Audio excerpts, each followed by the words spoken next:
உலகெங்கும் பரவி வாழும் தமிழர்களின் ஒட்டுமொத்த சொத்து மதிப்பு மற்றும் வருமானம் உலகிலுள்ள பல சிறிய நாடுகளின் ஒட்டுமொத்த உள்நாட்டு உற்பத்தியை விட பல மடங்கு அதிகம் என்பது உங்களுக்கு தெரியுமா? இவ்வளவு மாபெரும் பொருளாதார பலம் இருந்தும் தமிழ்நாடு இன்று பல லட்சம் கோடி ரூபாய் கடனில் தத்தளிப்பது ஏன்? உலக வங்கி மற்றும் பன்னாட்டு நிதி நிறுவனங்களிடம் கையேந்தி நிற்கும் இந்த அடிமை பொருளாதாரத்தை அடியோடு உடைத்தெறிய ஒட்டுமொத்த இந்திய அரசியலையும் அதிர வைக்கும் ஒரு பிரம்மாண்டமான திட்டத்தை சீமான் கையில் எடுத்துள்ளார். அதுதான் உலக தமிழர் வங்கி. இது பலரும் அறியாத ஒரு மாபெரும் பொருளாதார புரட்சி. இது டைம் ஆஃப் சீக்ரெட்ஸ், ரகசியங்களின் நேரம். இது போன்ற மறைக்கப்பட்ட அரசியல் உண்மைகளையும் ரகசியங்களையும் தொடர்ந்து தெரிந்து கொள்ள சப்ஸ்கிரைப் செய்யுங்கள். தமிழ்நாடு இன்று தொழில் வளர்ச்சியில் முன்னணியில் இருப்பதாக புள்ளி விவரங்கள் கூறினாலும் அதற்காக நாம் கொடுக்கும் விலை மிக அதிகம்.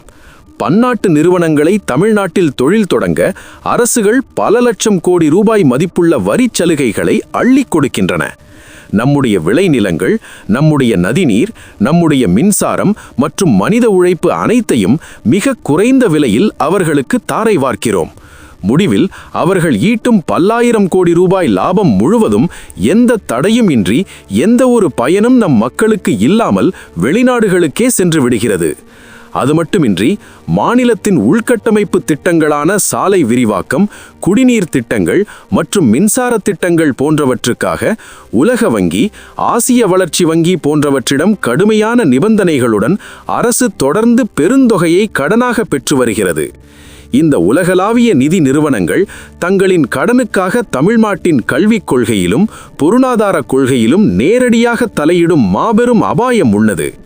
இதன் விளைவாக இன்று தமிழ்நாட்டில் பிறக்கும் ஒவ்வொரு குழந்தையின் தலையிலும் பல பத்தாயிரக்கணக்கான ரூபாய் பொதுக்கடன் சுமத்தப்பட்டுள்ளது. இந்த மாய வலையை, இந்த நவீன பொருளாதார அடிமைத்தனத்தை முற்றிலுமாக உடைக்க வேண்டும் என்பதுதான் சீமான் முன்வைக்கும் தற்சார்பு பொருளாதாரத்தின் அடிப்படை நோக்கமாகும்.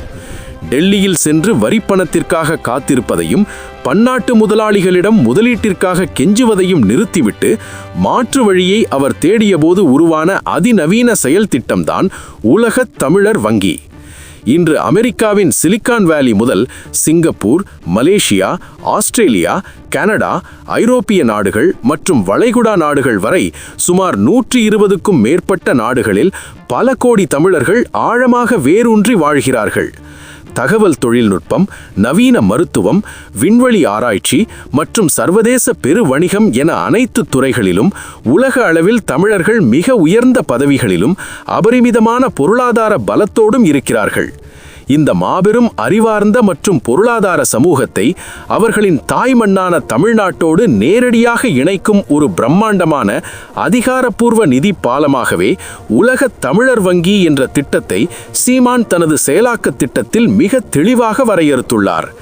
பன்னாட்டு கார்ப்பரேட் நிறுவனங்களிடம் முதலீட்டிற்காக கையேந்துவதை தவிர்த்து உலகெங்கும் வாழும் தமிழ் முதலீட்டாளர்கள், தொழிலதிபர்கள் மற்றும் சாமானிய தொழிலாளர்களை ஒருங்கிணைத்து ஒரு மாபெரும் தற்சார்பு நிதி அமைப்பை உருவாக்குவதுதான் இதன் மையக் கருத்தாகும். இந்த வங்கியின் மூலம் பெறப்படும் நிதி எந்த ஒரு பன்னாட்டு நிறுவனத்தின் சுரண்டலுக்கும் இடம் கொடுக்காமல் நேரடியாக தமிழ்நாட்டின் அதிநவீன தொழில்நுட்ப கல்வி, தரம் வாய்ந்த இலவச மருத்துவம், இயற்கை விவசாயம் மற்றும் ஆலை தொழில் கட்டமைப்பு மேம்பாட்டிற்காக மட்டுமே பயன்படுத்தப்படும். வெளிநாடுகளில் வாழும் தமிழர்கள் தங்கள் தாய் மண்ணில் பாதுகாப்பாகவும் நேரடியாகவும் முதலீடு செய்வதன் மூலம் அந்த முதலீட்டின் மூலம் ஈட்டப்படும் அபரிமிதமான லாபம் மீண்டும் தமிழர்களிடமே சுழலும். இது தமிழ்நாட்டை ஒரு நிரந்தரமான கடனில்லா மாநிலமாக மாற்றுவது மட்டுமல்லாமல் உலக தமிழர்களை பொருளாதார ரீதியாக ஒரே குடையின் கீழ் இணைக்கும் ஒரு வரலாற்று சிறப்புமிக்க நடவடிக்கையாக அமையும் என அவர் உறுதியாக வாதிடுகிறார். தன் சொந்த இன மக்களின் மூலதனத்தை கொண்டே ஒரு மாபெரும் மாநிலத்தின் பொருளாதார தலையெழுத்தை மாற்ற முடியும் என்ற சீமானின் இந்த அதிரடியான வியூகம் இந்திய பொருளாதார நிபுணர்களையே பெரும் வியப்பில் ஆழ்த்தியுள்ளது. ஆனால் இங்கே ஒரு விஷயம் பலருக்கு தெரியாது. சீமான் முன்வைக்கும் இந்த உலக தமிழர் வங்கி என்பது ஏதோ காற்றில் கட்டிய கோட்டை அல்ல. உலக வரலாற்றை சற்று உற்று நோக்கினால் தங்களது தாய் நாட்டை விட்டு உலகம் முழுவதும் சிதறிக் கிடந்த யூதர்கள் இஸ்ரேல் என்ற ஒரு பலம் வாய்ந்த நாட்டை பொருளாதார ரீதியாக கட்டமைக்க பயன்படுத்திய அதே மாபெரும் வியூகம்தான் இது. அதேபோல சீனாவின் இன்றைய அசுர வளர்ச்சிக்கு பின்னால் இருப்பது வெளிநாடு வாழ் சீனர்களின் நேரடி முதலீடுகள்தான். ஆனால் தமிழ்நாட்டில் நிலைமை முற்றிலுமாக தலைகீழாக இருக்கிறது. தங்கள் தாய் மண்ணில் தொழில் தொடங்கவும் நேர்மையாக முதலீடு செய்யவும் பல லட்சம் வெளிநாடு வாழ் தமிழர்கள் இன்றும் தயாராக இருக்கிறார்கள். ஆனால் இங்கே இருக்கும் ஊழல், அதிகார வர்க்கத்தின் லஞ்ச வேட்டை மற்றும் சிக்கலான சட்ட நடைமுறைகள் அவர்களை தடுத்து நிறுத்துகின்றன. ஒரு வெளிநாடு வாழ் தமிழர் தமிழ்நாட்டில் ஒரு தொழில் தொடங்க நினைத்தால் அவர் சந்திக்க வேண்டிய அரசியல் குறுக்கீடுகள் கொஞ்ச நஞ்சமல்ல. இந்த மாபெரும் தடையை முற்றிலும் உடைத்து எந்த ஒரு அரசியல்வாதியின் தலையீடுமின்றி 100% வெளிப்படையான ஒரு பொருளாதார அமைப்பாக இந்த வங்கி செயல்படும் என்பதுதான் இதன் மிகப்பெரிய பலம். இந்த உலக தமிழர் வங்கி எப்படி செயல்படும் என்பதை நாம் ஆழமாக புரிந்து கொள்ள வேண்டும். இன்று தமிழ்நாட்டின் கிராமப்புறங்களில் உள்ள சிறு குறு தொழிலதிபர்கள், நெசவாளர்கள், விவசாயிகள் மற்றும் புதிய தொழில்நுட்ப கண்டுபிடிப்புகளை உருவாக்கும் இளைஞர்கள் தங்களின் முதலீட்டிற்காக தனியார் வங்கிகளிடமும் நுண்நிதி நிறுவனங்களிடமும் அதிக வட்டிக்கு கடன்பட்டு சிக்கித் தவிக்கிறார்கள். உலக தமிழர் வங்கி அதிகாரப்பூர்வமாக உருவாக்கப்படும் போது வளைகுடா நாடுகளில் கொளுத்தும் வெயிலில் வியர்வை சிந்தி உழைக்கும் ஒரு சாமானிய தமிழனின் சேமிப்பும், அமெரிக்காவில் உள்ள ஒரு பன்னாட்டு நிறுவனத்தின் தமிழ் சிஇஓவின் மாபெரும் முதலீடும் நேரடியாக தமிழ்நாட்டின் இந்த அடித்தட்டு மக்களின் தொழில் வளர்ச்சிக்கு எந்தவித இடைத்தரகர்களும் இன்றி கடனாக வழங்கப்படும். உதாரணத்திற்கு, ஒரு கிராமத்தில் உள்ள இளைஞர்கள் இணைந்து ஒரு மதிப்பு கூட்டப்பட்ட விவசாய பொருட்களை உற்பத்தி செய்யும் தொழிற்சாலையை தொடங்க நினைத்தால் அவர்களுக்கு தேவையான பல கோடி ரூபாய் மூலதனத்தை இந்த உலக தமிழர் வங்கி மிக குறைந்த வட்டியில் அல்லது முதலீட்டு பகிர்வு முறையில் வழங்கும். இதன் மூலம் கிடைக்கும் லாபம் அந்நிய கார்ப்பரேட் நிறுவனங்களுக்கு போகாது. மாறாக அது முதலீடு செய்த அந்த தமிழனுக்கே நியாயமான லாபமாக திரும்பச் செல்லும். இது ஒரு தற்சார்பு சுழற்சி முறையிலான பொருளாதார கட்டமைப்பு. அது மட்டுமல்லாமல் கல்விக்காக ஏழை மாணவர்கள் தனியார் வங்கிகளில் கல்வி கடன் பெற்று படித்து முடித்த பின் வேலை இல்லாமல் கடனை அடைக்க முடியாமல் தற்கொலை செய்து கொள்ளும் அவல நிலை இன்று தமிழகத்தில் பரவலாக உள்ளது. உலக தமிழர் வங்கி உருவானால் மாணவர்களுக்கு வட்டியில்லாத கல்வி கடன்களை வழங்கி அவர்கள் படித்து முடித்து சொந்தமாக தொழில் தொடங்கும் வரை அரவணைக்கும் ஒரு தாயாக அது செயல்படும் என்று சீமான் கூறுகிறார். இந்த திட்டம் சீமானால் அறிவிக்கப்பட்ட போது வழக்கம் போலவே ஆளும் வர்க்கமும் சில ஊடகங்களும் இதை கடுமையாக கேலி செய்தன. இது இந்திய பொருளாதார சட்டங்களுக்கு எதிரானதென்றும் இந்திய ரிசர்வ் வங்கியின் விதிகளுக்கு முரணானதென்றும் நடைமுறைக்கு சிறிதும் சாத்தியமில்லாதது என்றும் கடுமையாக விமர்சித்தன. ஆனால் மாற்று சிந்தனை கொண்ட பொருளாதார நிபுணர்களும் வெளிநாடுகளில் உள்ள பலம் வாய்ந்த தமிழ் அமைப்புகளும் இதை ஒரு மாபெரும் பொருளாதார விடுதலையாகவே பார்க்கிறார்கள். மாநிலத்தின் வரி வருவாயும் நிதி உரிமைகளும் டெல்லியால் தொடர்ந்து பறிக்கப்பட்டு வரும் இன்றைய ஆபத்தான சூழலில் தமிழ்நாட்டிற்கென ஒரு தனித்த வலிமையான நிதி ஆதாரம் நிச்சயமாக இருந்தாக வேண்டும் என்பதை அவர்கள் நன்கு உணர்ந்துள்ளனர். இந்த உலக தமிழர் வங்கி என்பது வெறும் பண பரிவர்த்தனைக்கான சாதாரண கட்டடம் மட்டுமல்ல.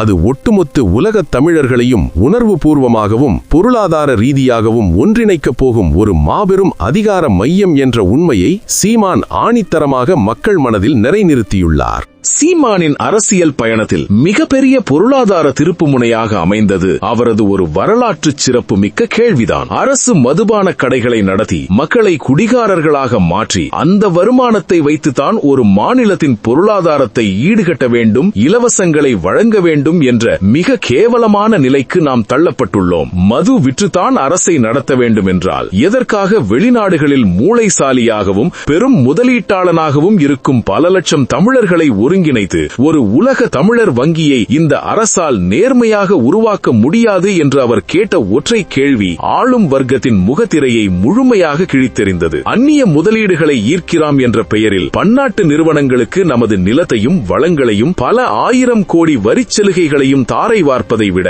நம் ரத உறவுகளான உலக தமிழர்களின் முதலீட்டை பெற்று அந்த அபரிமிதமான லாபத்தை நம் தாய் மண்ணிலேயே நிலைநிறுத்துவதுதான் உண்மையான வளர்ச்சி என்று அவர் ஆணித்தரமாக வாதிட்டார். டெல்லியின் தயவை எதற்கும் எதிர்பாராமல் அந்நிய முதலாளிகளின் காலில் முதலீட்டிற்காக விழாமல் தன் தேசிய இனத்தின் மாபெரும் பொருளாதாரத்தை தன்னினமே தன்னிச்சையாக தீர்மானிக்கும் அந்த தற்சார்பு நிலைப்பாடுதான் பல்லாயிரம் படித்த இளைஞர்களை அவர் பக்கம் அணிவகுக்கச் செய்த மாபெரும் ஈர்ப்பு சக்தி. இது வெறும் கட்சி தத்துவம் அல்ல, இது பல நூற்றாண்டுகளாக அடிமைப்பட்டு கிடக்கும் ஒரு தேசிய இனத்தின் விழிப்புணர்வு முழக்கம். இப்போது இந்த ஆவணப்படத்தை பார்க்கும் உங்களுக்கான ஒரு மிக முக்கியமான கேள்வி, உலகமய தேசியமயமாக்கல் மற்றும் இந்திய ரிசர்வ் வங்கியின் கடுமையான கட்டுப்பாடுகளுக்கு மத்தியில் உலக தமிழர் வங்கி என்ற இந்த மாபெரும் தற்சார்பு பொருளாதார திட்டத்தை சீமான் கூறுவது போல தமிழ்நாட்டில் முழுமையாக நடைமுறைக்கு கொண்டு வர முடியுமா? அல்லது மாநில சுயாட்சியை முழுமையாக பெற்றால் மட்டுமே இது சாத்தியமா? ஒருவேளை இது சாத்தியமானால் தமிழ்நாட்டின் பொருளாதாரம் எந்த அளவிற்கு உலக அரங்கில் உயரும் என நீங்கள் நினைக்கிறீர்கள்? உங்களின் நேர்மையான மற்றும் ஆழமான கருத்துக்களை கீழே உள்ள கமெண்ட் பகுதியில் மறக்காமல் விரிவாக பதிவு செய்யுங்கள். உங்களின் ஒவ்வொரு வரலாற்று பூர்வமான வாதமும் இந்த உலகளாவிய பொருளாதார விவாதத்தை அடுத்த கட்டத்திற்கு உறுதியாக நகர்த்தும். வரலாறு நமக்கு கற்பிக்கும் மிகப்பெரிய பாடம் ஒன்றுண்டு. எந்த ஒரு தேசிய இனம் தனக்கென ஒரு சொந்த பொருளாதார கட்டமைப்பை கொண்டிருக்கவில்லையோ அந்த இனம் என்றாவது ஒரு நாள் நிச்சயம் அரசியல் ரீதியாகவும் அடிமைப்படுத்தப்படும். உலக தமிழர் வங்கி என்பது வெறும் பொருளாதார திட்டம் அல்ல, அது ஒரு தேசிய இனத்தின் மாபெரும் விடுதலைக்கான திறவுகோல். சீமானின் இந்த உலகளாவிய தொலைநோக்கு பயணம் முழுமையான வெற்றியை பெறுமா என்பதை வரும் காலமும் ஒட்டுமொத்த உலக தமிழர்களின் ஒற்றுமையும் தான் இறுதியாக தீர்மானிக்க வேண்டும். அதிகாரத்தில் இருப்பவர்கள் எப்போதுமே மாற்று சிந்தனைகளைக் கண்டு அஞ்சுவார்கள். ஆனால் அந்த சிந்தனைகள் தான் வரலாற்றை மாற்றியமைக்கின்றன. இதுபோன்ற அதிகார மையங்களை உலுக்கும் அதிரடியான அரசியல் உண்மைகளையும் திரைக்கு பின்னால் மறைக்கப்பட்ட வரலாற்று ரகசியங்களையும் தொடர்ந்து தெரிந்து கொள்ள டைம் ஆஃப் சீக்ரெட்ஸ் சேனலை இப்போதே சப்ஸ்கிரைப் செய்து பெல் ஐகானை கிளிக் செய்யுங்கள். இந்த ஆவணப்படம் உங்களை சிந்திக்க வைத்திருந்தால் ஒரு லைக் செய்து உங்கள் நண்பர்களுடன் பகிருங்கள். மீண்டும் ஒரு அதிரடியான வரலாற்று ரகசியத்தோடு உங்களை சந்திக்கிறேன்.